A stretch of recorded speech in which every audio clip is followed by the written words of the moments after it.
descartarle su presencia insuficiente en este lugar. Amén. Gracias a Dios. Vamos un poquito con los equipos, pero ya van a venir equipos nuevos. Amén. Vamos a estar compartiendo las pasajes de las escrituras en esta noche. Libro de Apocalipsis, capítulo 3, versículo 14. Amén.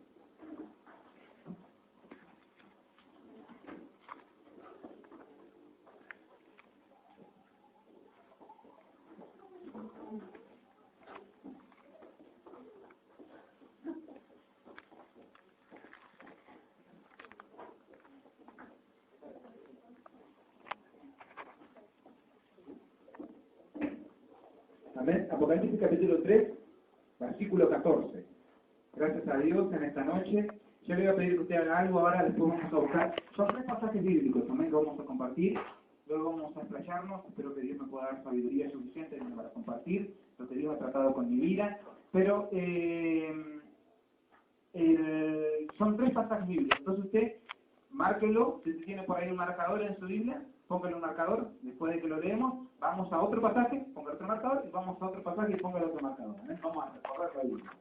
Dice Apocalipsis capítulo 3, versículo 14. ¿Está bien? A ver. El último libro de la Biblia. Dice, el mensaje a la Odisea. Y escribe el ángel de la iglesia en la Odisea. He aquí el amén, el testigo fiel y verdadero. El principio de la creación de Dios dice esto. Yo conozco tus obras, que ni eres frío ni caliente. Ojalá fueses frío o caliente, pero por cuanto eres tibio y no frío ni caliente, te vomitaré de mi boca. Pero tú dices, yo soy rico y me he enriquecido, y de ninguna cosa tengo necesidad, y no sabes que tú eres un desventurado, miserable, pobre, ciego y desnudo. Por tanto, yo te aconsejo que de mí compres oro refinado en fuego para que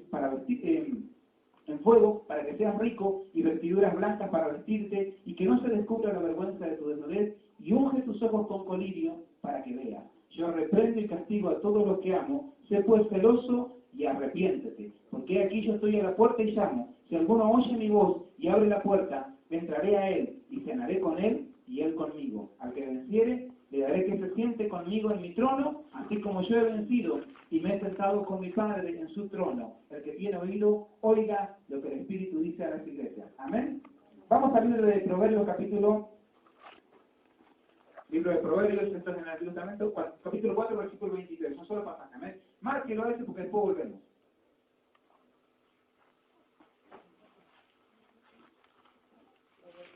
Amén. Proverbios 4, 23.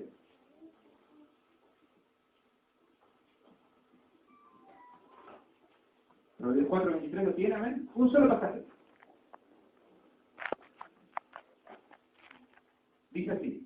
Sobre toda cosa guardada, guarda tu corazón, porque de él mana la vida.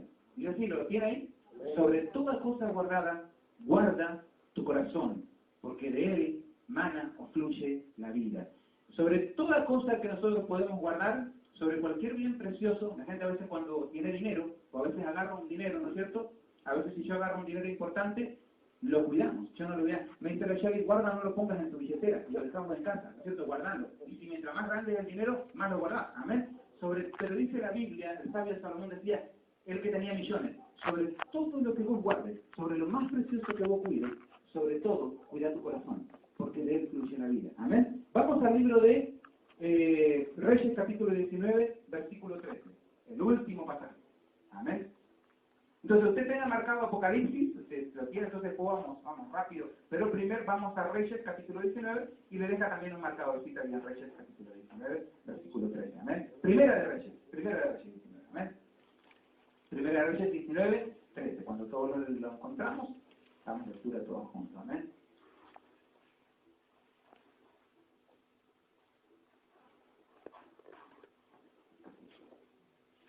Reyes 19, 13.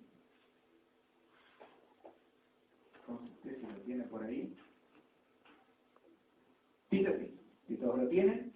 Y cuando lo oyó Elías, cubrió su rostro con su manto Y salió y se puso a la puerta de la cueva. Y aquí vino a él una voz diciendo, ¿qué haces aquí, Elías? Él respondió, he sentido un vivo celo por Jehová, Dios de los ejércitos, porque los hijos de Israel han dejado tu pacto, han derribado tus altares, han matado a espada a tus profetas, y solo yo he quedado, y me buscan para quitarme la vida. Me dijo Jehová, ve, vuélvete por tu camino, por el desierto de Damasco, y llegarás y ungirás a Hazael, rey de Siria, a Jehú, hijo de Nimsi, ungirás por rey sobre Israel, a Eliseo, hijo de Safat, de Abed-meola, ungirás para que sea profeta en tu lugar. Y al que escapare de la espada de Hazael, Jehú lo matará. Y al que escapare de la espada de Jehú, Eliseo lo matará. Y yo haré que queden en Israel 7,000, cuyas rodillas no se doblaron ante Baal y cuyas bocas no lo besaron. Amén. Hasta aquí la palabra. Vamos ahora, ustedes se lo han marcado ahí con un marcadorcito o con algo. Y vamos a Apocalipsis capítulo 3, versículo 14. Uy, justo el pasaje que no quería que se comparta. Apocalipsis 3, 14. Es un pasaje fuerte el que acabamos de leer, ¿no es cierto? En el Apocalipsis comienza, si usted lo tiene, cuando tenga ley, después vamos a ir de vuelta a Primera de Reyes, cuando usted tenga lo marcado. No me voy a extender mucho con la palabra, pero sí algo que el Señor venía tratando con mi vida. En el comienzo del Apocalipsis usted va a encontrar que hay 7 cartas que Dios le da a Juan, Dios le da en revelación, y Dios le dice que él tenía que enviar 7 cartas a 7 iglesias. 7 iglesias estaban en Asia, eran iglesias reales, existían las iglesias, era como decir, manden una carta a la iglesia Puerta del Cielo, manden una carta a la iglesia tal, ¿no es cierto? Eran cartas reales.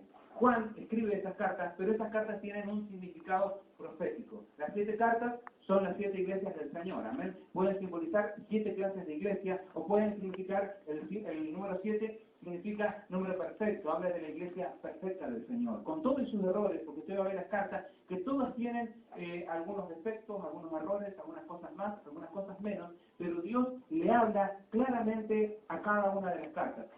Cada una de las cartas también habla de lo que interpretan los teólogos, ¿no es cierto?, es que cada una de las cartas, aparte de hablar de la Iglesia Universal del Señor y de distintas clases de iglesia, habla de distintos tiempos y épocas de la Iglesia del Señor. Yo no sé si usted lo sabía, pero el primer mensaje es el mensaje de la Iglesia de Éfeso, que nosotros no lo leímos, nosotros leímos en la Odisea nada más, que es la última carta, es la última iglesia a la que se le manda una carta. Entonces en la primera carta, la Iglesia de Éfeso, no solamente, estaba dirigida a la iglesia de Éfeso, pero en su simbología o en su interpretación teológicamente bíblica, ¿no es cierto?, puede simbolizar una iglesia que esté como la institución de Éfeso, o también la iglesia del primer momento, porque él dice que es la iglesia, se cree que la iglesia de Éfeso fue la iglesia luego de que la iglesia de Pablo, la iglesia de Pedro, la iglesia de Juan, es la iglesia donde Dios le manda, donde Dios le dice que tiene grandes virtudes, pero Dios le dice, curioso es, ¿no es cierto?, que todo el tiempo, en cada iglesia, Dios le dice, yo conozco tus obras, y de todas las iglesias Dios conoce tus obras. Entonces, si bien las oraciones por fe, nuestras obras demuestran la clase de fe que tenemos. Amén, ¿se entiende eso? Entonces, cuando nosotros vamos a la iglesia de Éfeso, es la primera iglesia donde Dios le dice algo y donde Dios tiene muchas virtudes, pero Dios le reclama, tengo contra ti que has dejado tu primer amor, no dejes tu primer amor. Ellos estaban empezando a olvidar de las cosas del Señor. Por eso las últimas cartas de Pablo son un poco duras. Habían entrado cosas dentro de la iglesia que no tenían que entrar. La iglesia que sigue es la iglesia de Esmirna. En la segunda iglesia es una iglesia victoriosa. Es una iglesia gloriosa, es una iglesia que logra vencer. Pero lo curioso de la iglesia de Esmirna es que la iglesia de Esmirna dice, era una iglesia pobre. Y Dios le dice, yo conozco tu pobreza. Yo conozco que no tenés riqueza, pero Dios le dice, pero yo te digo, tú eres rico. Es la iglesia que es la iglesia de aquellos mártires que mueren en el Coliseo, es la iglesia que vence a Roma, es la iglesia victoriosa, es la iglesia de Esmirna, porque aunque era una iglesia pobre, era una iglesia llena de la presencia de Dios. Amén. Entonces yo a mí me venía un poquito también porque qué grande cómo Dios mira, ¿no? La diferencia entre Esmirna y la Odisea es prácticamente opuesto. La Odisea era rica, tenía todo. Pero Dios le dice, tú dices, eres rico, yo te digo, vos sos pobre. Y a esto le dice, vos decís sos pobre, yo te digo, tú eres rico. Amén. Nosotros tenemos esta iglesia, nuestros pisos son medio pobres, nuestros techos medio pobres. Pero qué lindo que el Señor diga, no sos pobre, yo te digo, tú eres rico. Amén. Es un pasaje para nuestra iglesia, que nosotros podamos tomarlo. Distintas etapas de las iglesias van marcando etapas. Una iglesia, la iglesia del capítulo 3 y la iglesia de Sardis. Yo no me voy a ir con todo, pero quiero compartir un detalle para que usted entienda la interpretación. Después cada iglesia tiene su interpretación. La iglesia de Sardis habla de la iglesia medieval, de la iglesia de antes de 1500. ¿no es cierto?, donde habla de la iglesia romana en el peor momento, en el peor tiempo, donde no guardaban la palabra, donde negaban la fe, donde dice en el pasaje, en el capítulo 3 dice, yo conozco tus obras, que tienes nombre de que vives, pero estás muerto. Habla de una iglesia muerta. Y luego Dios le habla también. La iglesia que le sigue, la iglesia de Sardis, es la iglesia de Filadelfia. Del 1500 más o menos al 1800, es la iglesia ¿cómo se llama? Que es la iglesia que todos quieren ser, es la iglesia de Filadelfia. Por eso usted va a ver, ¿no es cierto? Yo he visto a veces, usted va a notar a veces muchos ministerios que por ahí ponen nombre Ministerio Filadelfia, o Iglesia Filadelfia, o Proyecto Filadelfia. Hay más, acá entonces hay una iglesia que se llama Asamblea de Dios Filadelfia. Nunca va a escuchar una iglesia que diga Asamblea de Dios Laodicea, nadie va a creer Laodicea. Va a escuchar sí Filadelfia. ¿Por qué? Porque la iglesia de Filadelfia es una iglesia en la que Dios no le reclama absolutamente nada, no tiene ninguna desventaja aparentemente, y lo único que le dice es que dice, yo conozco tus obras, he aquí, que el puesto delante tiene una puerta abierta que nadie puede cerrar, porque aunque tienes poca fuerza, eres una iglesia de poca fuerza, pero has guardado mi palabra. Se cree teológicamente que la iglesia de 1500 a 1800, la iglesia de Calvino, la iglesia de la Reforma de Lutero, gente que guardó su palabra a una costa de la muerte, dice, y no has negado la fe en mi nombre. Gente que guardó la palabra y no negó la fe. Esa es la iglesia de Laodicea. Por eso ustedes quieren ser la iglesia de Laodicea, una iglesia alabada por el Señor y bendecida. Dice que Dios pone puerta grande, pone iglesia victoriosa, y luego la última que le sigue es la famosa iglesia esa es la iglesia de Filadelfia, y la que le sigue es la iglesia de Laodicea, donde la palabra es tremendamente dura, no tiene ninguna virtud, Dios no rescata ninguna virtud.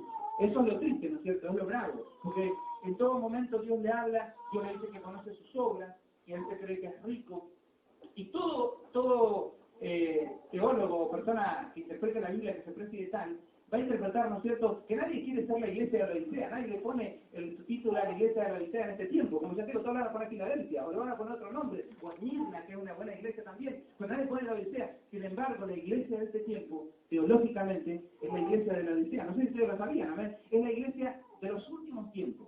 La iglesia de este tiempo, la iglesia universal de este tiempo, es la iglesia de la Odisea. Es una iglesia rica, con mucho poder económico, que ha logrado muchas cosas, pero en muchas cosas usted va a ver que es bastante tibia la iglesia, ¿no es cierto? Es bastante dura la palabra, pero lo más tremendo es que aquel Jesús, ¿no es cierto?, es como que está hasta casi fuera de la iglesia, golpeando la puerta y diciendo, ve aquí, yo estoy a la puerta y llamo. Si alguien abre la puerta, yo entraré a él y cenaré cenará él conmigo y yo cenaré con él. Amén. Es Jesús el que está golpeando la puerta de la iglesia. Pero más allá de que esté golpeando, no tanto a la puerta de la iglesia, Jesús golpea la puerta de nuestro corazón. Amén. Dios, porque la iglesia verdadera, todas las iglesias tuvieron una virtud. ¿Sabe qué? Salieron victoriosas. Y esta última iglesia también va a salir victoriosa. Entonces es confianza en el Señor que nosotros tenemos que emprender en este tiempo una iglesia victoriosa. Yo la vez pasada estuve hablando mucho sobre doctrinas básicas de la palabra. Hoy hablaba mi hermano de orar, de buscar de Dios, de clamar al Señor. Hablábamos de congregarnos, de participar de las reuniones. Hablamos de leer la Biblia. Es necesario que nosotros leamos la Biblia. A veces volvemos a las bases sencillas de la palabra, porque esta iglesia es una iglesia rica, como nunca antes.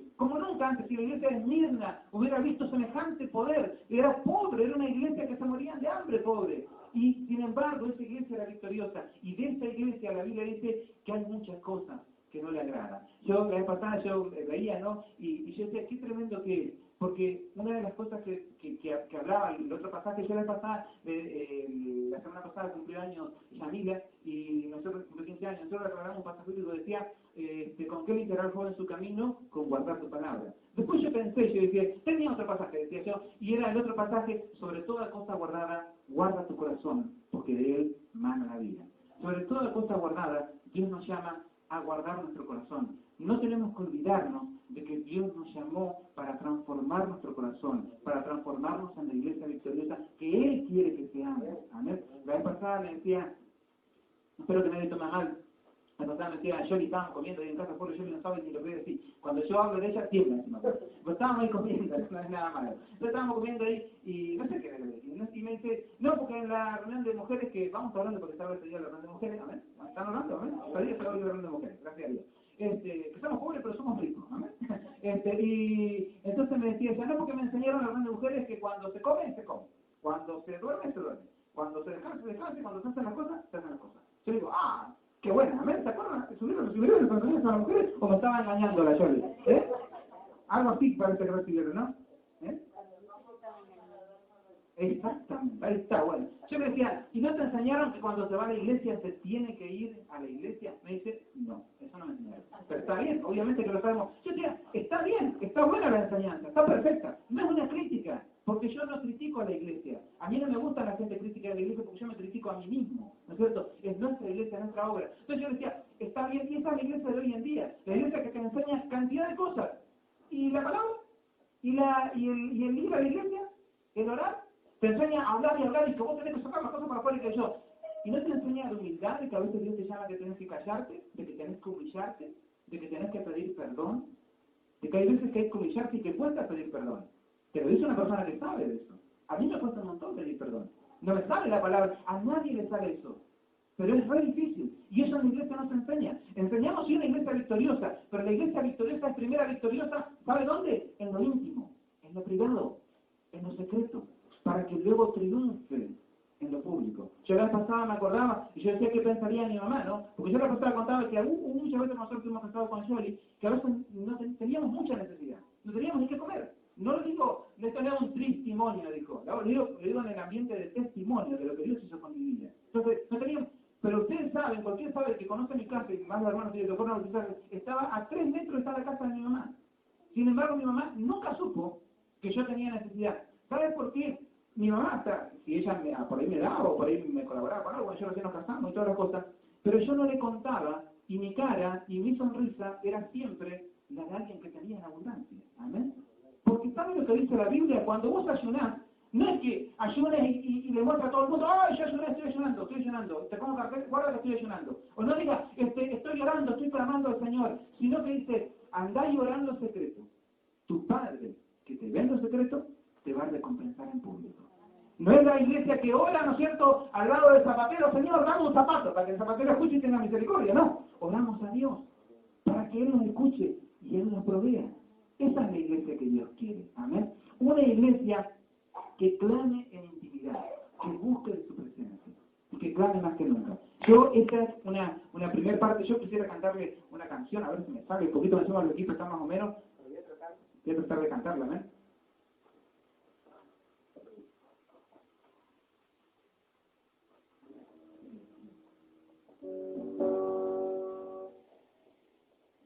Hoy no están los otros músicos, pero hay una alabanza que estos días, y luego vamos con la otra parte de la palabra, una parte final, ¿amén? Pero sobre aquello que Dios, yo creo que hasta acá se va entendiendo la palabra, ¿amén?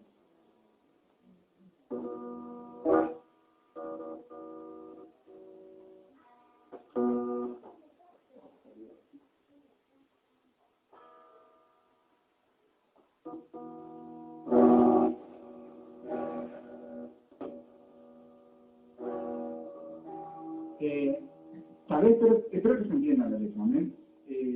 A mí me gustaba mucho, porque la persona que lo pasó va a saber de qué está hablando.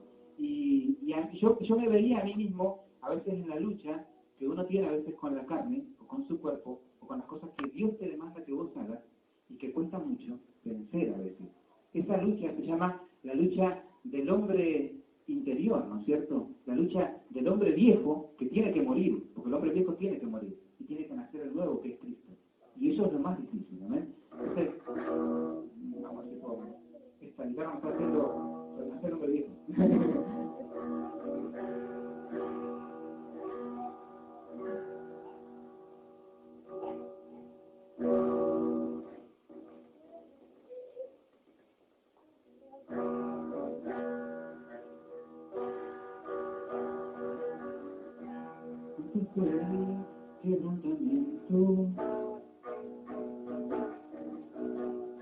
Siempre viene la soberbia,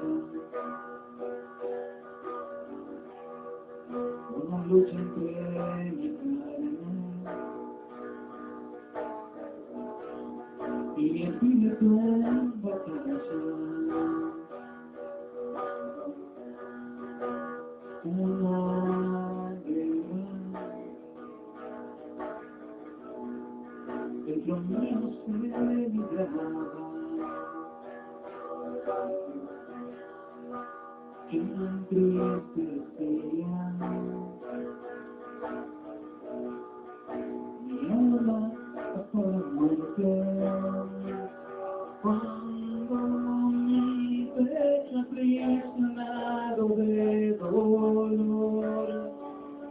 lanzo un grito desde dentro del corazón.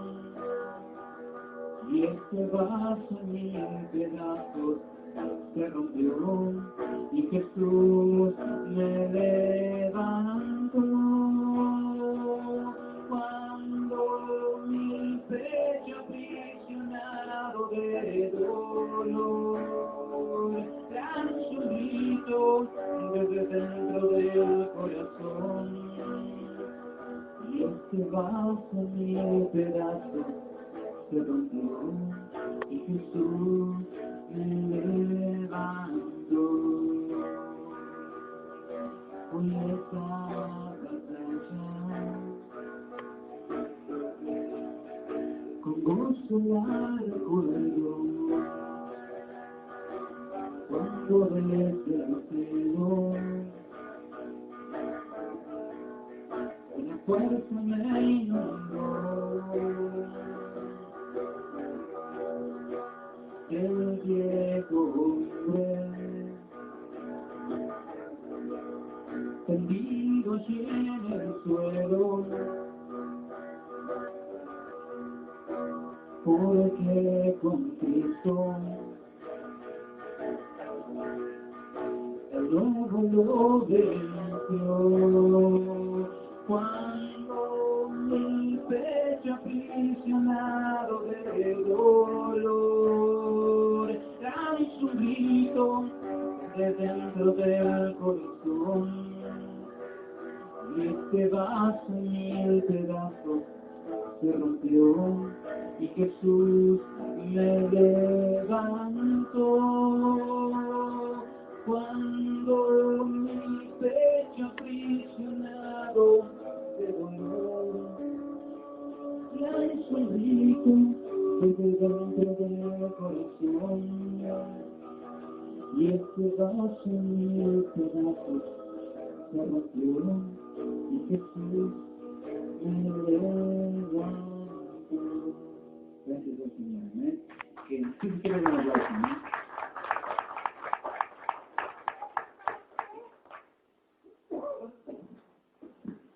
Amén, vamos a ir a otro pasaje. Yo creo que se va entendiendo la palabra, amén. Es un tiempo donde la iglesia del Señor tiene que buscar del Señor, amén. Vamos al libro de Reyes, capítulo 19, versículo 13. ¿Lo tiene ahí? Entonces vamos rápido, no nos extendemos tanto con la palabra. Amén. Sobre la obra que Dios quiere que la iglesia sea victoriosa, amén. Que sea una iglesia gloriosa, pero en el corazón primeramente. Lo primero que dice este pasaje, cuando Elías estaba en una cueva, y a mí me sorprende las preguntas que Dios hace, ¿no es cierto? A mí hay varias preguntas en la Biblia. Hay preguntas que son terribles, que Dios le hace a la humanidad. Porque el hombre dice, ¿dónde está Dios? ¿Dónde está Dios? Sin embargo, en la visión es Dios quien pregunta, ¿dónde estás tú? ¿Dónde estás tú? Es Dios preguntando a la humanidad, ¿dónde está el hombre? ¿Dónde estaba? Hay otra pregunta que dice, cuando el Hijo del Hombre venga, ¿hallará fe en la tierra? Amén. Si estoy vivo, espero que haya fe, amén. Nosotros confesamos que sí. La otra pregunta es en este pasaje donde le dice a Elías, donde le dice, y vino una voz que era Dios hablando de Elías, y le dice, ¿qué haces aquí, Elías? Esa pregunta es bastante tremenda, ¿no? ¿Qué hacía ahí Elías? Y a mí me gusta, ¿no es cierto? Porque es Dios haciendo esa tremenda pregunta, donde Dios casi que se pone como a nuestra propia altura. A mí me sorprendía, porque yo la vez pasada cuando estuvimos, porque es como Jesús, es como Dios, ¿no es cierto?, que viene así y le habla y dice, ¿qué hace aquí? Como que ni espera encontrarlo. ¿Dónde estaba Elías? Y le dice, ¿qué haces aquí? Como que Dios se sorprende aún de dónde estaba Elías. Y Dios me preguntaba a mí, ¿no es cierto?, a veces, ¿qué hacemos en ciertos lugares? Y Dios te pregunta, ¿qué haces en este lugar? Hay lugares donde los cristianos no nos tenemos que encontrar. Y no hablamos solamente de un lugar físico, hablamos de un lugar espiritual. ¿Qué haces en este lugar? Era un lugar físico porque estaba encerrado en una cueva Elías. Y era un lugar espiritual porque en su corazón estaba triste y estaba angustiado y estaba en una cueva. Y Dios le dice, ¿qué haces en este lugar? Es Dios casi que como mal. Yo me acuerdo cuando nosotros estuvimos en el jardín la vez pasada con Ludmila, festejamos su cumpleañito. La primera vez que yo entré a un jardín, entré para hacer unas reflexiones. Si usted nunca entró, mire, le hice atención a esto. Va a ver que en el jardín todo es chiquitito. No sé si alguna vez entró en un jardín, va a ver que todo es chiquitito. las sillitas son chiquititas, las mesitas son chiquititas, pero a mí me sorprendió más, porque mira, así tiene el lavadero, tiene un lavatorio, una bacha, todo chiquitito, a esta altura. Las bachas no están 90 centímetros, todo chiquitito. Más todavía, usted entra al baño de los niñitos de jardín, y el inodoro es chiquitito, así, chiquitito, pero un inodoro de loza, de cerámico, un inodoro de verdad, ¿no es cierto? Con todo, así, chiquitito. Y ven un lavatorio para lavar, chiquitito, todo está arriba de eso. Nosotros estábamos acomodando las cosas ahí, ¿no es cierto?, para preparar el cumpleaños, y todos ellos hacían fila para limpiarse, la maestra los ordenaba, y nosotros, los grandes, Yolanda, mi suegra también después, mi mamá, la maestra, nos inclinábamos y estábamos incómodos. Y yo decía, qué bárbaro, porque todo el día mi hija en mi casa se estira, a veces yo me río porque no llega, le tengo que poner un banquito y la alzamos y no llega a la mesada, y es incómodo para ellos, todo el día, porque todo está preparado para grandes, ¿no es cierto? No está preparado para ellos, todo les incomoda, en ese lugar está todo preparado para ellos. Yo decía, ¿será que así es Dios? Cuando Él vino a la tierra, siendo tan grande, se hizo chiquitito, se incomodó Él, se hizo incómodo, porque en ese lugar nosotros estábamos incómodos, para que nosotros tratáramos de entender lo que Él quería explicarnos, ¿no? Yo decía, ya digo, lo primero que me sorprendió es tan chiquitito, y me sorprende la pregunta, ¿qué haces aquí, Elías? ¿Dónde estaba Elías? ¿Dónde se encontraba Elías? Entonces, la respuesta de Elías me gusta más todavía donde dice, he sentido un vivo celo por Jehová, Dios de los ejércitos. Y Dios sabía quién era Elías. Me sorprende porque es mi palabra preferida. Me acuerdo cuando nosotros vivíamos en guerra, a veces acá en la iglesia donde yo me congregaba, y mi palabra era siempre, porque el celo de tu casa me consume. Y salíamos todos peleados, ¿no es cierto?, de la iglesia. Era todo un lío. Y en este pasaje, ¿no es cierto?, me parece bastante parecido, porque dice, he sentido un vivo celo. ¿Y por qué pasa? Y porque yo tuve un vivo celo por Jehová, y por eso no aguanto el pecado y no aguanto las cosas malas. Sin embargo, Dios sabe quiénes somos, y Dios quiere un cambio en nuestro corazón. Y Dios le dice a Elías, ¿no es cierto?, y el espíritu que se mueve, ¿no es cierto?, es que solamente yo quedé. Y vos fíjate que cuando Dios le habla a Elías le dice, hay 7.000 todavía.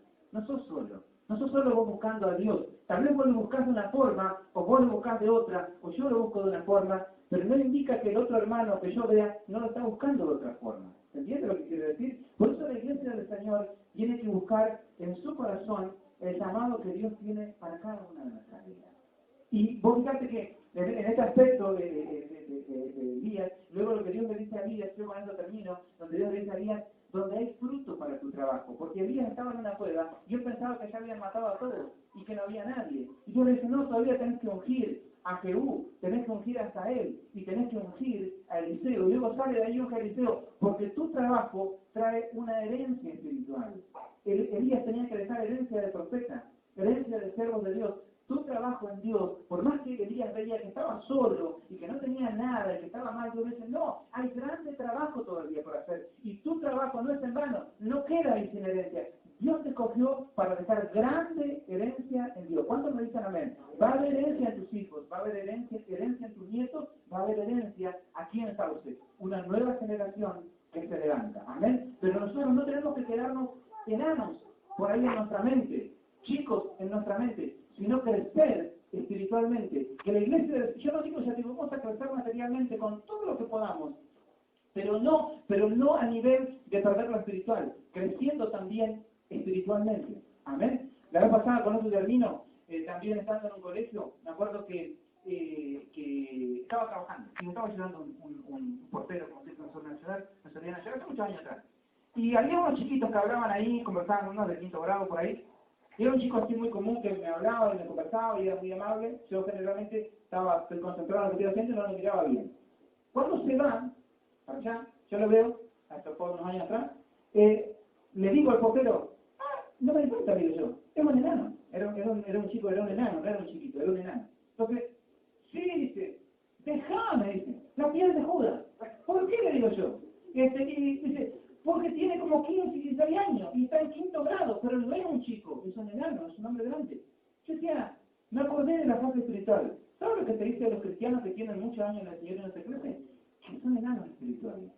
Conoce mucho, no tenía que estar en 5º grado, era grande, y claro, sabía, y se le enseña cada cosa al otro, y claro, yo me creí que era un niño también. Yo decía, que nosotros en Dios podamos crecer espiritualmente. que tengamos años en el Señor, pero son años de crecimiento espiritual. ¿Se entiende la palabra? Amén. Y que esta iglesia de estos últimos tiempos se pueda levantar victoriosa, aún en lo espiritual. Amén. ¿Se entiende la palabra? Vamos a orar al Señor por esta palabra y que puedan ser la bendición para cada una de nuestras vidas. Hay herencia para tu trabajo, hay herencia para tu labor. Vamos a orar al Señor. Señor amado, Padre Santo, gracias Dios por tu amor y tu misericordia. Gracias por tu bendición. Gracias por cada cosa que tú nos brindas, Señor. Gracias por el privilegio de estar en este lugar, por esta puerta abierta, Señor. A pesar de que no sabemos, Señor, qué dificultad tuvo mi hermano y tuvo mi hermana al venir, Señor. Tal vez está como Elías.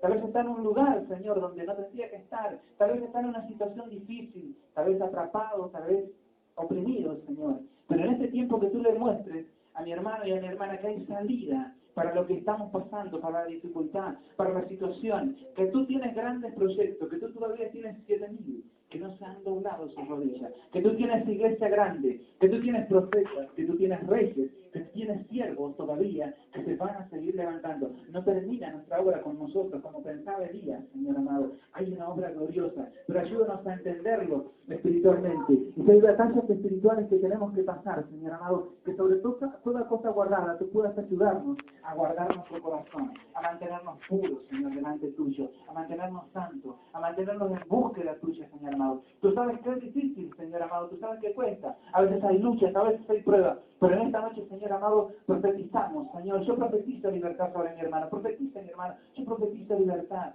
sobre mi hermano, sobre mi hermana, sobre sus luchas económicas, sus luchas espirituales, sus luchas materiales, sus luchas físicas, Señor, que el diablo ha querido atar, Señor amado. En el nombre de Jesús hay victoria en el pueblo de Cristo, hay victoria en la iglesia del Señor, hay victoria contigo, Señor, y contigo.